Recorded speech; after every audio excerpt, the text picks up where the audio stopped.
Today's topic is a sensitive one. We are talking about edges. Yes, those tiny hairs that hold so much power over our confidence. We style them, swoop, lay them, protect them, sometimes even pray over them, but somehow they still keep breaking. So today we are discussing why edges keep breaking and what you can do to grow them back and keep them strong. Welcome to Crown Conversations. Make sure you hit that subscribe button so that you never miss a conversation that will change your hair care journey. Let's be honest, edges are emotional.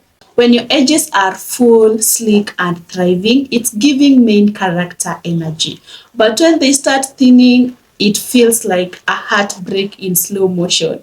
And it's not vanity, it's history. For many of us, edges have always been part of our identity. Growing up, we would sit between our mama's knees as she brushed our edges with that old toothbrush and some gel that could hold down a thunderstorm. We were taught that sleek edges mean neat, put together, beautiful. So when they start breaking, it hits deeper than just hair. It touches our confidence. The real question is, why do they keep breaking no matter what we do? It's not always genetics. Sometimes it's us, and I'm saying this with a lot of love. The first reason is too much tension. Let's start with the obvious one, tight hairstyles.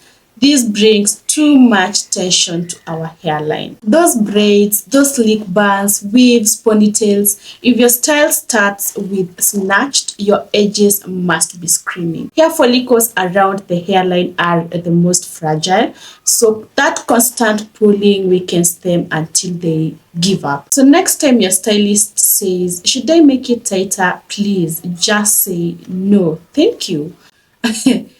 The next reason is overstyling and edge control overload. That cute little jar of edge control can be both your best friend and your worst enemy.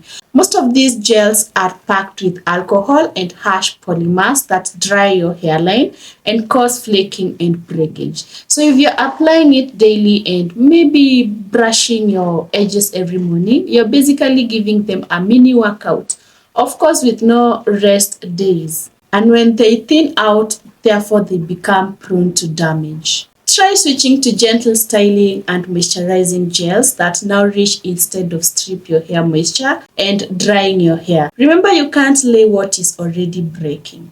The third reason why your edges are breaking is lack of moisture. Edges dry faster than the rest of your hair because they are constantly exposed. So if you're not sealing in moisture with an oil or butter, they become brittle and prone to snapping. The fourth obvious reason that we mistake a lot is sleeping without protection. That cotton pillowcase is soaking up your moisture like it's thirsty. If your edges rub against rough fabric all night, they will eventually thin out, slowly by slowly. So I always tell you to invest in a satin or a silk bonnet or a scarf or even the pillowcase, so that you can maintain that moisture in your hair. It might look like a small change, but trust me, it makes a very big difference. The fifth reason is stress and hormones. Sometimes it is not just product or even those hairstyles.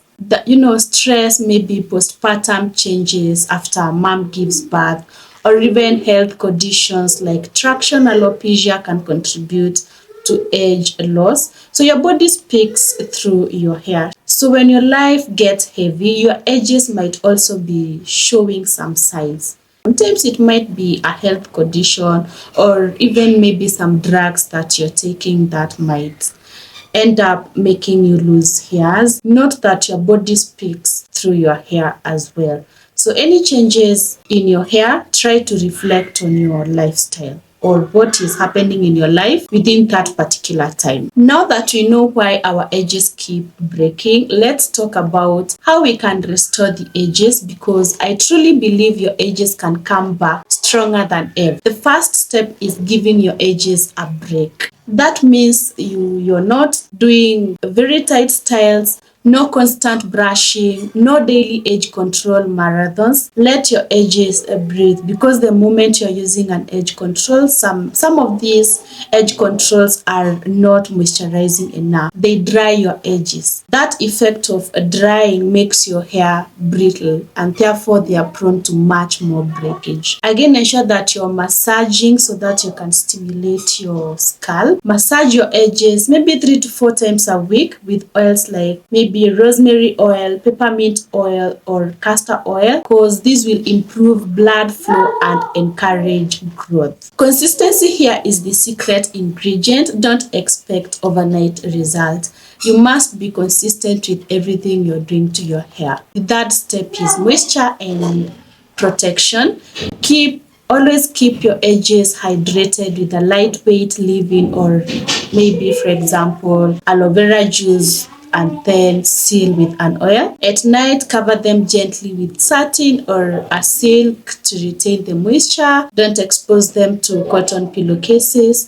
And then another step is to choose wisely. When you do get braids or those sew-ins, communicate with your stylist. Tell them, I'm growing my edges, so please go easy on my hair. A good stylist will actually respect that. Again, it is good to be patient if you're trying to grow your edges. Edges take time to heal. It might be 2 months, it might be 6 months, but with a lot of patience, consistency, and doing the right thing, and of course caring for your edges, they will flourish again. Now, you also need to change your mindset. Sometimes we chase perfection instead of progress. We scroll on social media and see these perfectly slicked down baby hairs and start comparing. But your journey is a very unique journey. It is an individual journey. Healthy hair doesn't always mean laid hair. To me, it means a strong, resilient, and well-loved hair. So even as you work on your edges, give yourself some grace. Your beauty isn't defined by how flat your baby hairs can lay. It's in how confidently you wear the crown that you already have. That's the truth about edges, why they break, and how to get them back on track. So if you learned something new or felt seen today, please share this episode with a friend who has been struggling with her edges as well. And let us help more women grow and love their natural crowns unapologetically. Go ahead and hit that subscribe button. Leave a quick comment on the comment section and tag me on my Instagram. My handles are on the description box down there, so that we can continue this conversation. Remember, your crown deserves care, not comparison with another person's hair. Remember to watch the video popping on the screen right now if you want to grow healthy hair. See you on my next episode.